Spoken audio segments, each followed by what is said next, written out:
आखिर ऐसी क्या वजह थी कि अपराधियों का एक गिरोह स्कूल के हेल्थ चेकअप वाले बनकर कैंपस के अंदर घुस गया और एक लेडी पुलिस ऑफिसर ने अपनी पहचान उजागर होने के बाद भी पुलिस से बात छिपाकर अकेले ही सच का पता कैसे लगाया? कैसे उसने अपनी जान दांव पर लगाकर एक मजबूर रेस्क्यू मिशन को अंजाम दिया? आइए इस फिल्म के पीछे के खौफनाक जुर्म की वजह को समझते हैं और उन बातों पर नजर डालते हैं जो सोचने पर भी रोंगटे खड़े कर दें। आज हम साथ मिलकर एक ऐसी बेहद दमघोटू और खौफनाक मास्टरपीस फिल्म को समझेंगे जो एक किडनैपिंग से शुरू होकर ऑर्गन ट्रैफिकिंग की गहरी दलदल तक जाती है। तो बिना किसी देरी के शुरू करते हैं। बस एक ही साल के अंदर 100 से ज्यादा बच्चे एक के बाद एक गायब हो गए। पुलिस ने दिन रात एक कर दिया, लेकिन आखिर में उन्हें मिली तो बस एक ऐसी लाश जिसके सारे ऑर्गन्स निकाल लिए गए थे। और इस पूरे जुर्म की शुरुआत हुई थी एक बिल्कुल आम से दिखने वाले फ्री स्कूल हेल्थ चेकअप से। वो लोग स्कूल के अंदर चुपके से अपने शिकार को चुनते थे। जिस बच्चे का ब्लड ग्रुप मैच हो जाता उसे चुपचाप उठा लिया जाता था। उनके ऑर्गन्स निकालकर अमीर लोगों के ट्रांसप्लांट के लिए बेच दिए जाते थे। एक साल के अंदर बच्चों के गायब होने के 100 से ज्यादा मामले सामने आए। पुलिस ने पूरी ताकत लगा दी, लेकिन उन्हें मिली तो सिर्फ एक लाश जिसके अंदर कोई ऑर्गन नहीं बचा था। यह फिल्म असली ऑर्गन ट्रैफिकिंग के केसेस पर बनाई गई है, जो इंसानियत के सबसे काले सच को दिखाती है और अंदर तक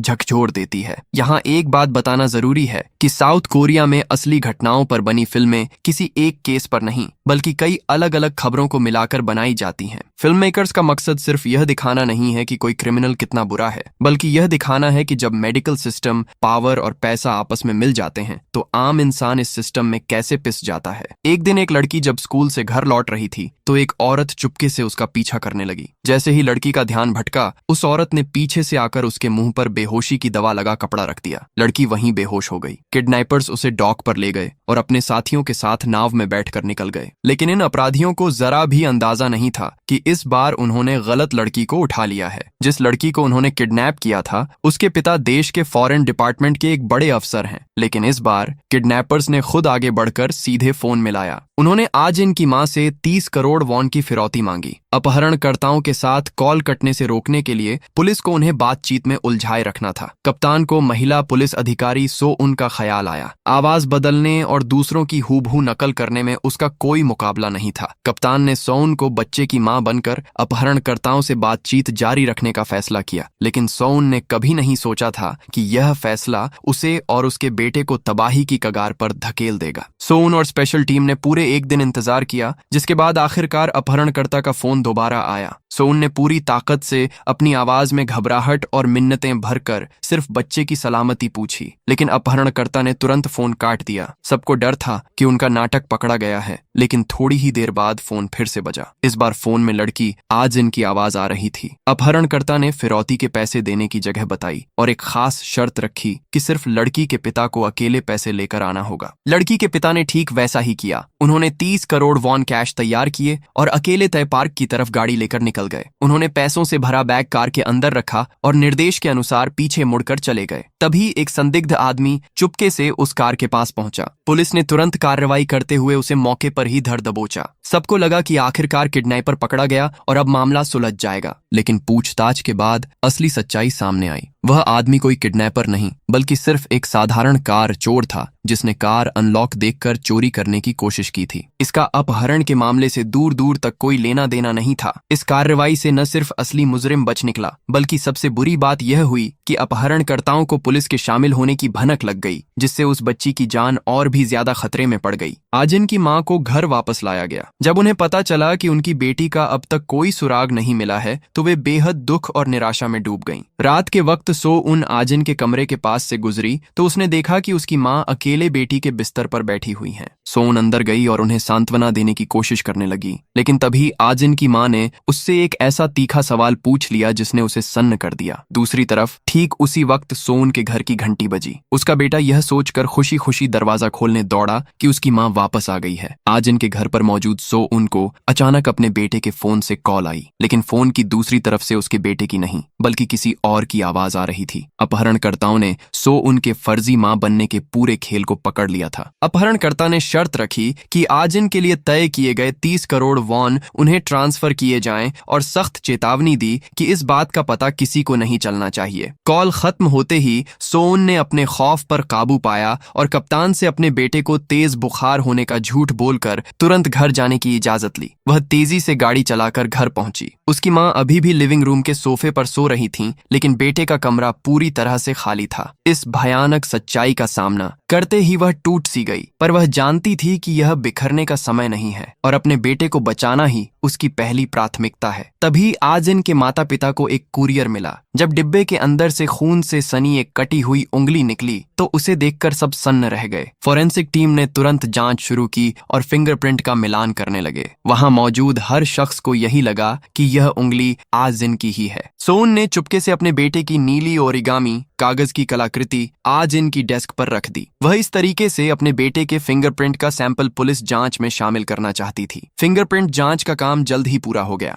रिपोर्ट के नतीजों से पता चला कि आजिन के कमरे से उठाए गए 6 फिंगरप्रिंट्स में से एक भी उस कटी हुई उंगली से मेल नहीं खा रहा था। सिर्फ उस नीली ओरिगामी पर मिला फिंगरप्रिंट ही कटी हुई उंगली के निशान से पूरी तरह मैच हुआ। जैसे ही सोउन ने जांच का यह नतीजा सुना, उसके पैर कांप गए और वह हिम्मत हारने लगी। इसके बाद किडनैपर ने फिर से आजिन की मां को फोन किया। इस बार उसने शर्त रखी कि पैसे लेकर सिर्फ और सिर्फ सोउन को अकेले आना होगा। पुलिस को इस अजीब शर्त पर शक हुआ। सोउन की सुरक्षा के लिए टीम ने पैसों वाले सूटकेस में एक लोकेश ट्रैकर लगा दिया और उसे अकेले तय जगह की तरफ रवाना कर दिया। लेकिन योजना वैसी नहीं रही जैसी बनाई गई थी। सोउन के निकलते ही किडनैपर ने अचानक लोकेशन बदल दी और उसे सख्त हिदायत दी कि पीछे आ रही पुलिस की गाड़ियों को हर हाल में चकमा दे। सोउन अच्छी तरह जानती थी कि अगर उसने किडनैपर की बात नहीं मानी तो उसके बेटे की जान चली जाएगी। कप्तान लगातार वॉकी टॉकी पर सोउन को पुकारता रहा, पर उधर से कोई जवाब नहीं आया। जब पुलिस लोकेशन ट्रैक करते हुए वहां पहुंची तो उन्हें सिर्फ एक लावारिस ट्रक खड़ा मिला। जीपीएस ट्रैकर को निकालकर उस ट्रक के पिछले हिस्से में फेंक दिया गया था। अपराधियों की इस चालाकी से साफ जाहिर होता है कि वे बेहद शातिर थे और पुलिस की हर चाल से अच्छी तरह वाकिफ थे। सोउन अपनी कार एक बरसों से बंद पड़ी पुरानी फैक्ट्री के अंदर ले गई। वहां की हवा में अजीब सी बदबू और एक खौफनाक खून की गंध फैली हुई थी। इसका मतलब बिल्कुल साफ था कि वहां कदम रखते ही खेल का पूरा कंट्रोल पुलिस के हाथ से निकल चुका था। अब कमान उस ना दिखने वाले बड़े आपराधिक जाल के पास थी। सोउन को लगा था कि वहां किडनैपर मिलेगा, पर उसकी जगह एक और फोन कॉल आई। फोन पर उसे पैसों का बक्सा वहीं छोड़कर तुरंत वहां से चले जाने का हुक्म दिया गया। अब सोउन का गुस्सा पूरी तरह से बेकाबू हो गया। उसने फोन पर ही चीखते चिल्लाते हुए अपनी भड़ास निकाली, लेकिन आखिर में बेटे की खातिर उसे वही करना पड़ा जो कहा गया था। जैसे ही सोउन वहां से आगे बढ़ी, एक आदमी झाड़ियों से बाहर आया और लालच में पैसों का बक्सा खोलने लगा, लेकिन उसे अंदाजा नहीं था कि सोउन दूर नहीं गई थी। अचानक सोउन की गाड़ी दरवाजा तोड़ती हुई अंदर घुसी और उसने उस अनजान आदमी को सीधे जोरदार टक्कर मार दी। आदमी जमीन पर गिर पड़ा। सोउन ने तुरंत चाकू निकालकर उसकी गर्दन पर टिका दिया, लेकिन उस आदमी के चेहरे पर जरा भी खौफ नहीं था। उसने उकसाते हुए कहा, क्या सच में हिम्मत है? चलाओ चाकू। सोउन अंदर से अच्छी तरह जानती थी कि अगर उसने इस वक्त कोई गलत कदम उठाया या इसे मार दिया तो उसके मासूम बेटे की जान हमेशा के लिए चली जाएगी। तभी अचानक पीछे से किसी ने सोउन के सिर पर क्रिकेट बैट से हमला कर दिया। सिर पर गहरा वार लगते ही सोउन वहीं जमीन पर गिरकर बेहोश हो गई। जब उसे होश आया तो हमलावर वहां से गायब हो चुके थे। उसने सिर के तेज दर्द को सहते हुए किसी तरह उठने की कोशिश की और आगे बढ़ी। फैक्ट्री के पिछले हिस्से में बने एक जंग लगे लोहे के पिंजरे के अंदर उसे किडनैप हुई बच्ची आजिन बंद मिली। सोउन ने बिना देर किए फोन निकालकर कप्तान को आजिन की लोकेशन पब्लिक टॉयलेट में जाकर अपने सिर के जख्म पर पट्टी बांधी। पिछले कुछ दिनों में हुई हर एक घटना उसके दिमाग में रील की तरह घूमने लगी। उसे पूरा यकीन हो गया था कि आजिन की मां इस पूरे खेल का असली सच जानती है। जैसे ही आजिन की मां सीढ़ियों से नीचे आई, सोउन ने उसे दबोचकर जमीन पर पटक दिया। सोउन ने गुस्से में उसकी गर्दन को दोनों हाथों से भींच दिया। सांस घुटने लगी और जान जाने के डर से आजिन की मां ने आखिरकार रोते हुए सारा सच उगल दिया। असल में 3 साल पहले बेटी आजिन को लिवर की गंभीर बीमारी हो गई थी और उसे अर्जेंट लिवर ट्रांसप्लांट की जरूरत थी। जब पूरा परिवार उम्मीद हार चुका था, तब जून योंग नाम के एक डॉक्टर ने उनसे संपर्क किया और कहा कि वह सही लिवर का इंतजाम कर सकता है। डॉक्टर जून योंग की देखरेख में आजिन का ऑपरेशन पूरी तरह कामयाब रहा, लेकिन दुनिया में कोई भी काम मुफ्त में नहीं होता। ऑपरेशन के बाद जून योंग ने अपनी शर्त सामने रखी। वह अपना मेडिकल बिजनेस खड़ा करना चाहता था और इसके लिए उसे सरकार में बैठे बड़े लोगों के शह की जरूरत थी। आजिन की मां का पति विदेश मंत्रालय में एक बड़ा अफसर था जो उस गैर कानूनी अस्पताल को कानूनी और राजनीतिक सुरक्षा दे सकता था। कुछ दिन पहले सरकार के किसी बेहद अमीर और ताकतवर शख्स की तबीयत अचानक बहुत ज्यादा बिगड़ गई। उसे फॉरेन ट्रांसप्लांट की सख्त जरूरत थी और ब्लड ग्रुप बहुत ही रेयर बॉम्बे पैंडा ब्लड था। जून योंग ने फिर से आजिन की मां से संपर्क किया और कहा कि उसे सही डोनर मिल गया है। और हैरान करने वाली बात यह थी कि वह डोनर कोई और नहीं बल्कि सो उन का अपना मासूम बेटा था। ये पूरी किडनैपिंग शुरू से लेकर आखिर तक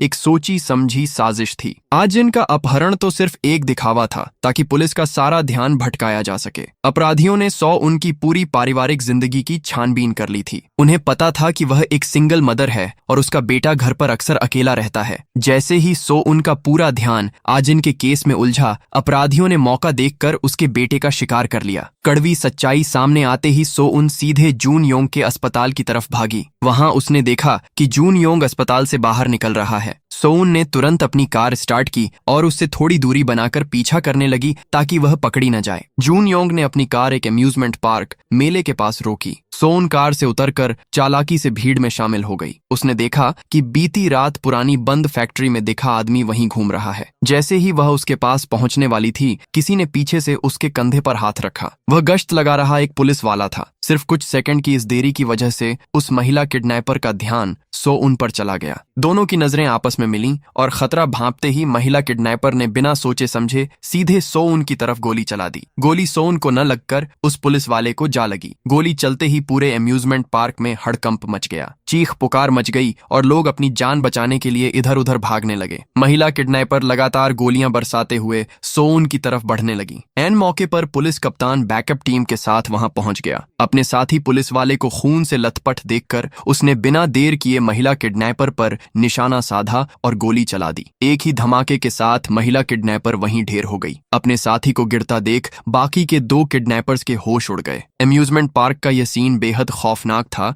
क्योंकि इसमें खुशियों भरी जगह को अचानक चीखों और खौफ में बदल दिया गया था। एक ऐसी जगह जहां बचपन सबसे सुरक्षित महसूस होता है, अचानक गोलियों की आवाज से दहल गई। उजाले में होने वाली यह हिंसा अंधेरी गलियों की जंग से भी ज्यादा खौफनाक लगती है।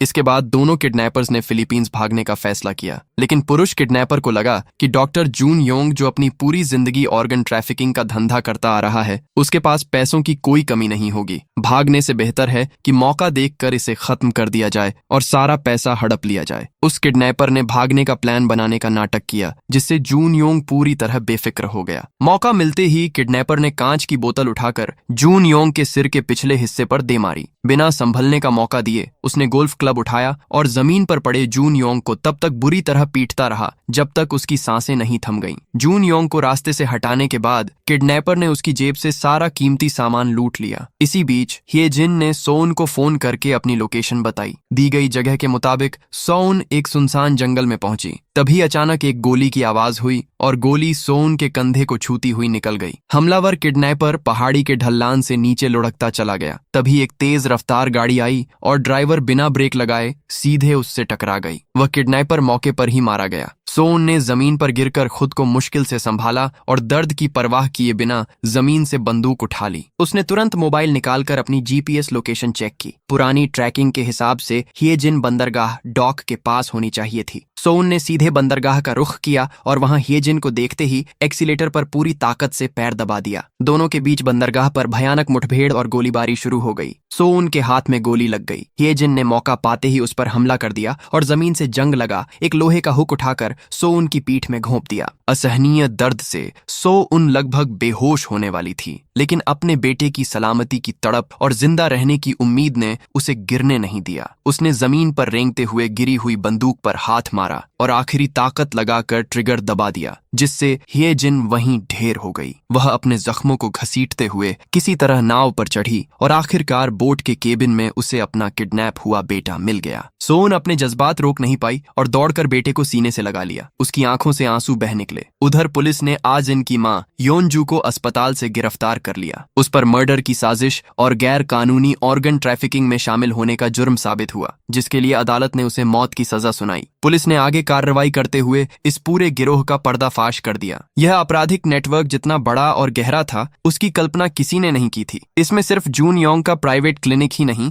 बल्कि कई बड़े कानूनी अस्पताल भी शामिल थे। यहाँ तक कि सरकार के कई बड़े अफसर भी इस गैर कानूनी धंधे के लिए प्रोटेक्शन शील्ड संरक्षण बने हुए थे। एक दर्शक ने इंटरनेट पर लिखा, फिल्म देखने के बाद मैं अपने बच्चे को सीने से लगाकर काफी देर तक रोता रहा। हम सोचते हैं कि यह दुनिया बहुत सुरक्षित है, लेकिन हमें अंदाजा भी नहीं कि अंधेरे कोनों में यह हैवानियत कितनी फैल चुकी है। सो उनने अपने तरीके से न सिर्फ अपने बेटे को बचाया, बल्कि कई और मासूम बच्चों की जान भी बचा ली। वह कोई सुपर हीरो नहीं थी, बस एक आम माँ थी, पर एक माँ की ममता ने उसे दुनिया की सबसे ताकतवर इंसान बना दिया।